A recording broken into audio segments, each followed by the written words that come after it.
Yes. Could you elaborate on the last statement that you just made with regard to not allowing to use money for the streetcar project? I mean, has this been done before where a single project has been singled out to prohibit use of transportation dollars?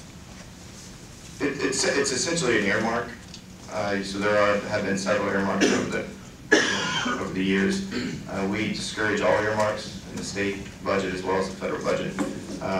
We did discourage this amendment, however, it did go in, and as a matter of practice, we do not we don't see disallowances of projects, but we see a lot of times where they tell us how to spend the money, and so it went in late in the budget process, and it was discouraged by us, but it was approved. Have they ever disallowed spending of money? I don't have that information. I don't know, Julie, or if you know. I don't know that anyone would know that. I consider this to be a bad precedent. We discourage earmarks of any kind, and we don't want. We'd rather not have this type of legislation. It doesn't belong in a budget bill. However, it did take place, and we would discourage this in the future, regardless of the project, whether it's for it or against it. It's just not good legislation in our judgment.